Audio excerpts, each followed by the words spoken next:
Welcome back. The funerals of the two Buddhist monks who were killed at the Kotte Rajamahavihara were held today at the Ananda Shastraliya grounds in Kotte. Venerable Pandita Pitigala Jinasiri Thera and Venerable Burraskamuya Gunaratna Thera were killed on Tuesday on the upper floor of the monks' quarters at the Kotte Rajamahavihara. The remains of the two Buddhist monks were kept at the Kotte Rajamahavihara until 3 this afternoon for the public to pay their last respects. A large crowd, including politicians, arrived today as well to pay their last respects to the two monks.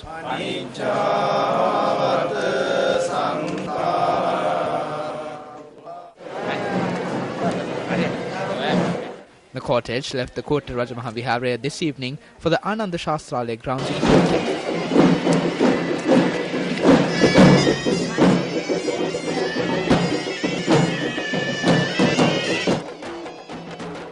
The funeral was held thereafter.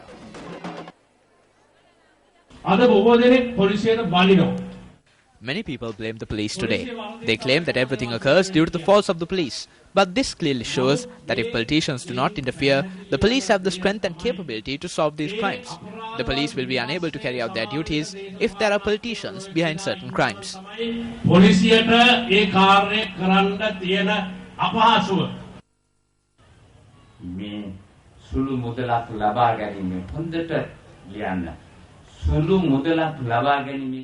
These two lives were taken away to obtain a small amount of money. I need to remind our benefactors that they did not have any golden swords or lands. They only had what little they received from attending almsgivings. I need to remind that this was done with the aim of obtaining money.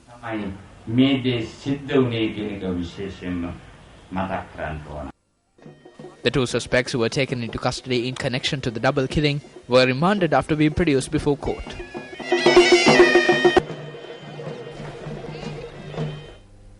The Catholic Bishops' Conference of Sri Lanka expressed shock at the tragic assassination of Venerable Pitigala Jinasiri Thera and Burraskamuya Gunaratna Thera, the incumbents of the Kotte Rajamahavihara.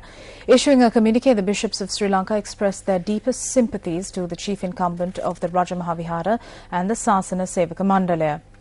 The Catholic Bishops' Conference states that in the context of the increasing escalation of violence in the country, the conference sees this act as another grief-stricken incident and strongly urges the government of Sri Lanka and the security forces to take forthwith the necessary steps to eradicate such acts of violence.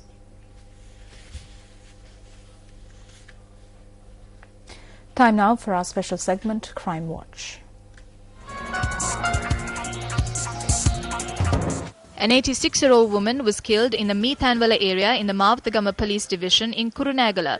The police said that a group who had entered the woman's house at around 11:30 last night had tied the victim and her daughter to a chair and had robbed money and gold jewellery from the house. The police said that the 86-year-old woman was strangled to death. The police noted that several gloves and a torch suspected to belong to the assailants were discovered inside a lavatory pit located near the house. Police sniffer dogs were used during investigations.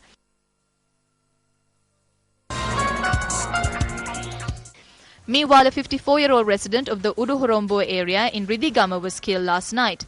The police said that the victim's body was discovered this morning. The police stated further that the individual was attacked with a sharp weapon and that no arrests have been made in connection to the incident.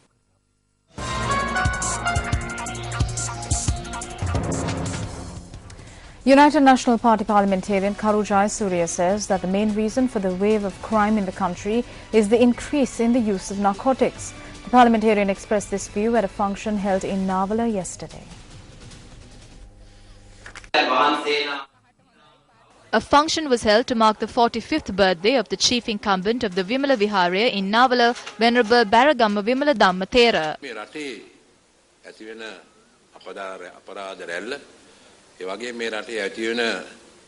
When we open a newspaper in the morning, we see the wave of crime taking place in this country and various other incidents. Recently, we have seen that if a murder or killing is committed somewhere, there is a political force or a powerful force behind it. We can also see that justice is not meted out. We saw what happened at the Kotte Rajamahavihara. I think the main reason for this is the increase in narcotics use that is spreading today unlike never before in history.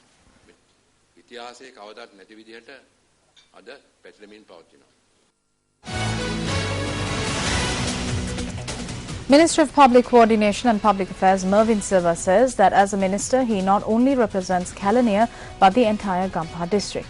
He made this statement during a function held in the Biyagama area today. Minister Mervyn Silva was the chief guest at a function held to donate books to a group of students today. I did not cause any issues recently. I remained calm. However, I began to accumulate feelings of hatred. As a Buddhist, this is wrong. Yesterday was my wife's birthday, so I commenced work from Kiribati once again. Kiribati, දැන් වැඩ. හොඳ වැඩ. නරක වැඩ නැත. නරක වැඩ කිරීමට පැමිණියොත් හොඳින් පිළිතුරු දෙන්නත් බලාපොරොත්තු වෙනවා. මම කැලණිය විතරක් නෙමෙයි. As a minister, I represent the entire Gampaha district, not Kelaniya alone. As a person who came from the Beliatte area in Ruhuna, I thank you for placing your trust in me. සදාකාලික නිවන් දකින තුරු මම රකින්නවයි කියලා මතක් කරමින් හැමතෙම සුබ අනාගතයක් ප්‍රාර්ථනා කරමින් සම්මා සම්බුදු සරණයි කියමින් මානව දිනවා ජය ශ්‍රී. Up next is Action TV.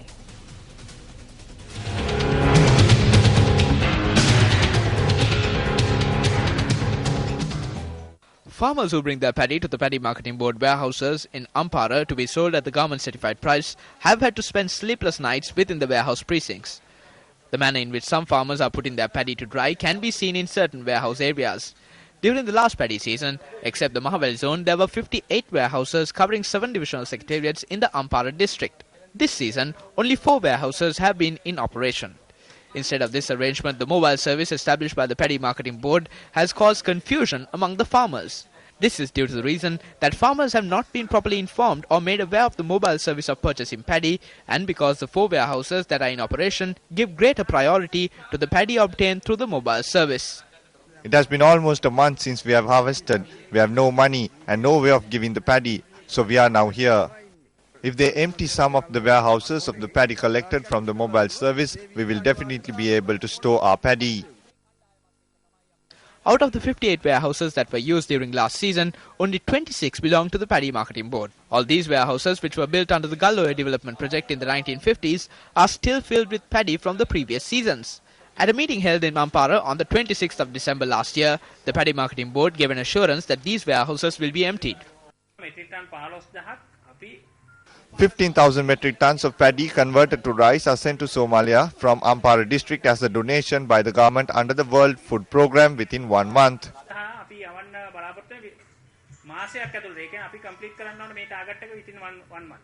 When examining the quality of certain paddy stocks in certain warehouses, whether it is even fit to be exported to Somalia is a question that comes up.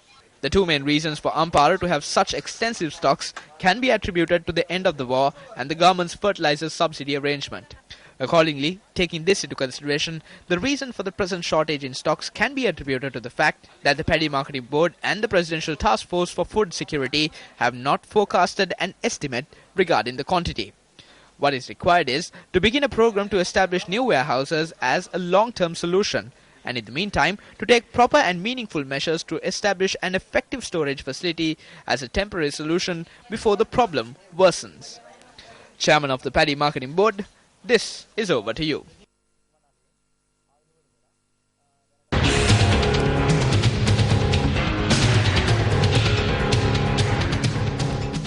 Former Maldivian President Mohamed Nasheed says that the international community has come to understand that having an early election is of utmost importance for the Maldivian people. The former president made this statement at a media briefing in Colombo today. All international agencies, multilateral agencies, the Commonwealth has called for an early election during 2012. The European Union has asked for an early election during 2012. Both the Indian government and the United States government are also calling for early elections. So in many senses, it is the understanding of the international community that we have an early election. It's not necessarily us who are advocating for an early election, but it is they who are also have come to understand that an election is so very important. Moving back to one of our headline-making stories on the local front, the funerals of the two Buddhist monks who were killed at the Kotte Rajamahavihara were held today at the Ananda Shastralaya grounds in Kotte. We have the views expressed by Venerable Professor Bellamvilla Vimalaratanathera. Many people blame the police today. They claim that everything occurs due to the faults of the police. But this clearly shows that if politicians do not interfere, the police have the strength and capability to solve these crimes. The police will be unable to carry out their duties if there are politicians behind certain crimes.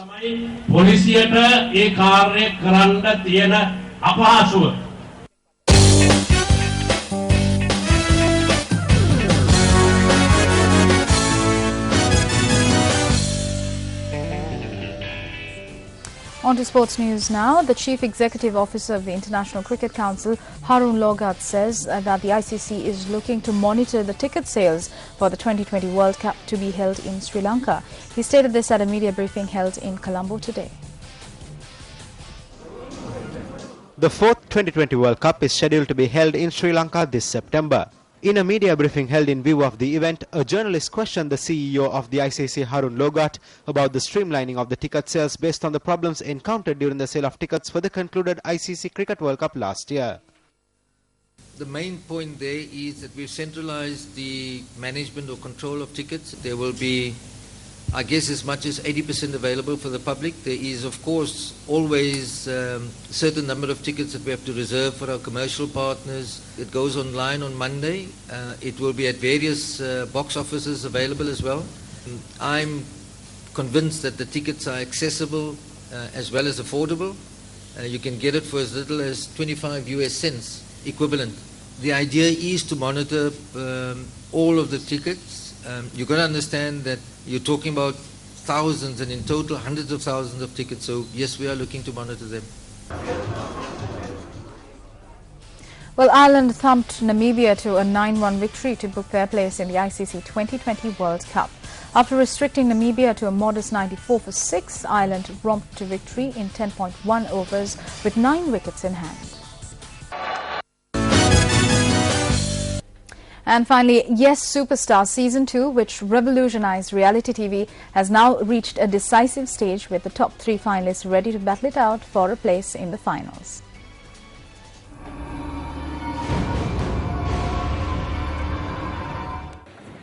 Yes Superstar Season 2 began in December 2011 with over 200 applicants from diverse backgrounds and ages auditioning for a place in the competition. Hi there, I'm Ranavi. Music is fantasy to me. It reminds me of a fairy tale. Music is everything to me, and it's connected with every part of my life from dawn to dusk, and singing gives me absolute pleasure. The top 50 contestants were selected by an eminent panel of judges comprising of Jerome De Silva, Natasha Ratnayaka and Damien Vikramathilaka. The competition has come a long way since then. Hirushka Fernando, Dulani Ramanathan and Jude Pereira have overcome tough competition to make it into the top 3. The top 2 finalists will be selected on the 29th of this month, and the contestants are now working tirelessly to make it into the finals. Crazy 'cause I'm falling in love, falling deeply in love.